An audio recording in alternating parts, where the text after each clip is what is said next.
Hello again. Right, this is a little introduction to the tests that Carl's going to be running later on in the day on different types of wood and how efficiently they burn. This is of interest and it's very practical advice for folks out there because you'll find that the type and quality of wood that you purchase will have a massive impact on how well your fire works, your wood burner works, and also the amount of money you're spending on fuel. So just a couple of bits of information now to introduce that. So first of all, we're going to talk about two very common types of wood here in Cape Town that we use. We have wood called blue gum, which is another name for eucalyptus. As far as I understand, it was imported at some point in the past from Australia, and now actually, sadly, is an alien species. It's not popular, drinks a lot of water. And so as a result of that, there are programs in place to try and manage the eucalyptus growth here in South Africa. It grows very quickly, and so it means that there's plenty of it about. And provided it's managed correctly, provided sustainably we plant indigenous trees to replace eucalyptus, it's very much a sustainable fuel. It could be something that we could use for a long time to come. So that's our eucalyptus. Okay. The other type of wood that's quite popular down here in Cape Town is what we call black wattle. It's of the acacia family. Here are a couple of pieces. As I say, it's of the acacia family, and also similar sort of price to blue gum, and also not a popular species as far as I'm aware. So it's freely available on the market to purchase. Now, here comes the interesting part. Here in South Africa, most of our wood is purchased per piece. So you order 1,000 pieces, 2,000 pieces, 3,000 pieces from your wood merchant. So that potentially means that you want to have a close eye on what type of quality of pieces you're getting, and the tree itself, the species of tree, has a big bearing on the quality of the wood that you're going to get per piece. So we're just going to show you a couple of details that you might want to be aware of. During the test today that Carl runs, we decided we must have an equal weight of wood. So here in my hand I've got 2 kilograms of blue gum that's been dried. Okay, that's 2 kilos of blue gum. Here is the equivalent 2 kilograms in black wattle. Okay, now already you may be picking up on an important difference. My blue gum is clearly heavier than my black wattle. Is that going to make any difference when it comes to us running the tests? We might also ask, why is the blue gum heavier? Is it heavier because it's got a higher moisture content? That could be relevant. But if both are equal in moisture content and in performance, if I'm buying per piece, if you do the maths, you can see that I'm having to burn more pieces of wood than I am blue gum to burn the same weight of wood.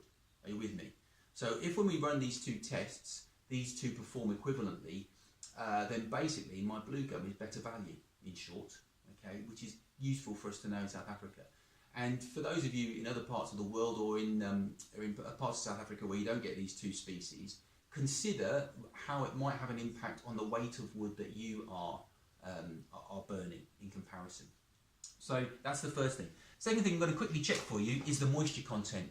When it comes to moisture content in wood, what we recommend is 20% moisture content or less. Now there's some really cool little videos I was checking out on YouTube about how you can check for moisture content. A simple way for you to try and get along the right lines, folks, is first of all, if you see that the bark is loose on your wood or starting to come away, that's a good sign that it's drying. There's another piece on the black wattle. You can see the bark's coming away there. There are some other cool little tests. There's a guide where you can actually blow through your wood. I don't think I'd want to blow through every piece to check that it was dry, but there's all kinds of ways of checking it out. I've got a moisture meter, because obviously it comes in handy when we're doing our job. So I'm just going to show you how dry this is. But even if you don't have a moisture meter or a means to check how dry your wood is, I'll tell you in a moment how long you need to dry it for to make sure that it is dry. So this is our, you see that dust dropping out of my wood there. Okay, that's actually from a beetle that that eats the blue gum. So I've got 12% moisture content here. 12%.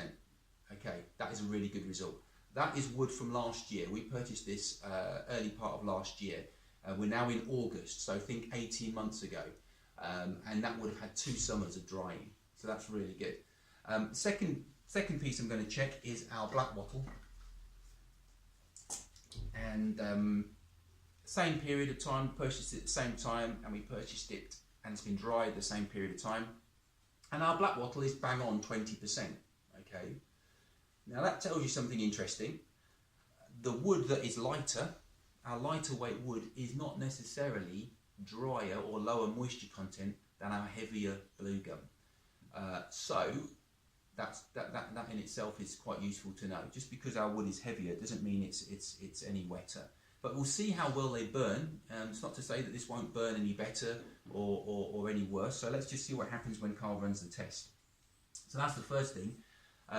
Second thing I wanted to show you was the fact of what we talked about, how long to dry your wood for. So this was 18 months, okay? This wood here that I've got is blue gum again, but this was purchased this year. I purchased this in January. My wood supplier is a very honest guy, and I say to him, you know, how dry is the wood? And he says to me, as dry as it is to get from cutting the tree down, harvesting it, chopping it up, loading it, delivering it, storing it and delivering it to you. So my wood when I got it was probably only about 2 months old at most. So now it's had the best part of a summer, about half of a summer, an autumn, and then we had winter. So it's had about sort of 6 months. Let's see if we can give you a test on that one. And as you can see there, we're getting 17% moisture content. So that's good news. That means, folks, that if you buy your wood here in South Africa, and certainly if you store it for a good summer, you should be good to go come winter time. So think about that when you're purchasing your wood. If you can't check the moisture content yourself, plan ahead. Purchase your wood at the tail end of the year, December time, which is mid-season, midsummer for us in the Southern Hemisphere. Buy your wood in December, get it dried, and come winter, you'll be good to go. So that's just an introduction to the video that Carl's going to be running later. Excuse me, and I hope it was of interest. So we'll speak to you shortly, or Carl will, regarding the test.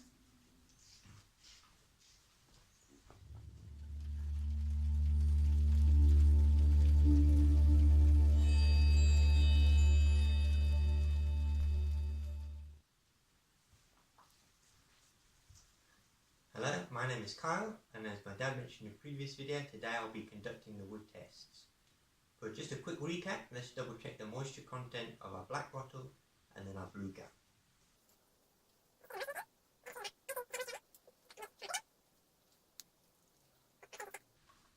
Now remember, this was this year's blue gum and this is last year's black wattle, but the reason why we've chosen these two is because they have a similar moisture content that's giving us a fair test. We can just quickly bring the camera in, check the temperature on our fluid thermometer. We're reading just above 250 degrees Fahrenheit, so it's the ideal temperature to start reloading. One final thing quickly, I'm going to start my timer once I have loaded the wood and closed the door, and then I'll stop the timer when I need to reload again with more fuel. Okay, so let's load the black wattle.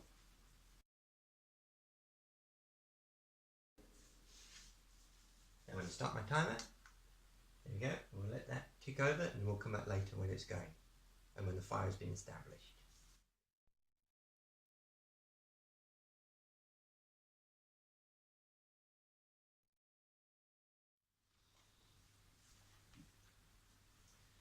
Okay, so we're just back now. It's just a little over an hour, 1 hour 3 minutes.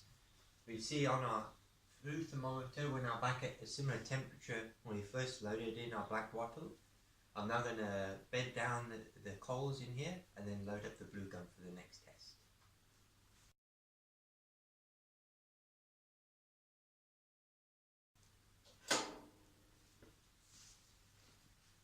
Alright, then we're going to reset our timer.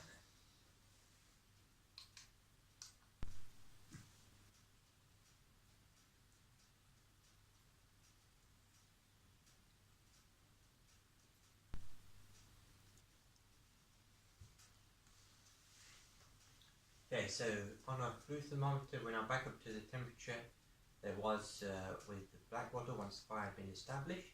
So now I'm just going to push in the air control to standard.